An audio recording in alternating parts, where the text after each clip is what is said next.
ایک صحابی نے اللہ کے رسول صلی اللہ علیہ وسلم سے پوچھ لیا، صحیح حدیث ہے کہ آپ صلی اللہ علیہ وسلم سے پوچھا متی الساعہ یا رسول اللہ، صحیح بخاری کی حدیث ہے، قیامت کب آئے گی؟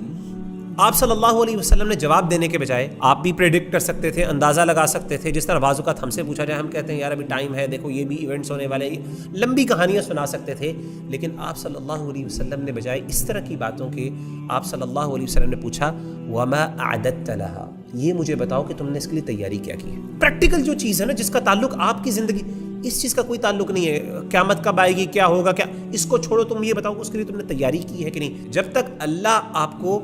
غیب کے بارے میں نہیں بتائیں گے، آپ کے پاس کوئی ذریعہ نہیں ہے، یہاں تک کہ آپ خود وہاں جا کے دیکھ لیں یا آپ کی اپروچ یا ایکسس نہ ہو جائے، تب تک آپ اس کے بارے میں کوئی حتمی بات نہیں کر سکتے۔ You are dependent upon the report, you are dependent upon whatever Quran and the Sunnah they tell you. قرآن مجید نے یہی اپروچ مسلمانوں کو سکھائی ہے۔ اللہ کے رسول صلی اللہ علیہ وسلم کی اللہ تعالیٰ نے تربیت بھی ایسی کی، اور اللہ کی بھی اپروچ یہی ہے، اللہ کے رسول صلی اللہ علیہ وسلم کی بھی اپروچ ہے۔ قرآن مجید کی مثال لے لیجئے، مثال کے طور پہ کچھ لوگوں نے آ کے اللہ کے رسول صلی اللہ علیہ وسلم سے سوال کیا، وَيَسْأَلُونَكَ عَنِ الرُّوحِ، اللہ تعالیٰ فرماتے ہیں کہ نبی صلی اللہ علیہ وسلم یہ آپ سے سوال کرتے ہیں روح کے بارے میں، روح کیا چیز ہے، حقیقت اس کے بارے میں بتائیں۔ تو اللہ کے رسول صلی اللہ علیہ وسلم کو اللہ تعالیٰ فرماتے ہیں کہ ان کو جواب دیجئے قُلِ الرُّوحُ مِنْ أَمْرِ رَبِّي وَمَا أُوتِيتُم مِّنَ الْعِلْمِ إِلَّا قَلِيلًا، کہ روح جو ہے وہ میرے رب کا حکم ہے، امر ہے، وَمَا أُوتِيتُم مِّنَ الْعِلْمِ إِلَّا قَلِيلًا، اور مجھے اس کے بارے میں بہت کم نالج یا انفارمیشن دی گئی ہے،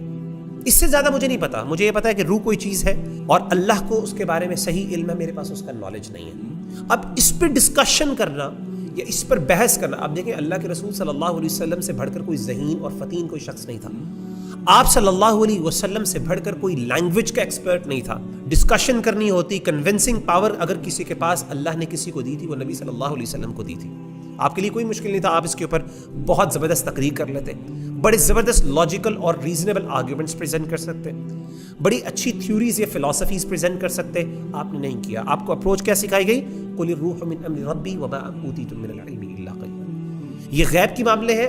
یہ غیب کی باتیں ہیں، اس کے بارے میں قرآن اور سنت میں جتنا قرآن نے، اللہ نے جو وحی کے ذریعے مجھے بتا دیا ہے، بس وہی مجھے پتا ہے، اس کے علاوہ مجھے کچھ نہیں پتا۔ اور اسی چیز کو آپ صلی اللہ علیہ وسلم نے پسند بھی کیا، اور اس کے مخالف اپروچز کو آپ صلی اللہ علیہ وسلم نے سخت ناپسند کیا، اور آپ نے صحابہ کو کئی دفعہ اس پر ریپریمنڈ بھی کیا تربیت کے لیے، تاکہ ان کی بھی تربیت ایسی ہو جائے۔ اس سے فائدہ کوئی نہیں ہے، لا یعنی بحثیں، they are unproductive, waste of time, اس طرح کی ڈسکشنز پہ اور اس طرح کی باتوں پر کہ جی نفس کیا ہے، روح کیا ہے، اس کی حقیقت کیا ہے، اس کے کمپوننٹس کیا ہے، کس چیز سے بنی ہے، اس کا یہ اثر کیا ہے۔ ہمیں ہمارا دین نے جب وہ چیزیں بتائی ہی نہیں ہے، نہ ہمارے پاس کوئی اس کا سورس ہے ادر، تو ہم کیسے اس کے بارے میں کوئی حتمی بات کر سکتے ہیں؟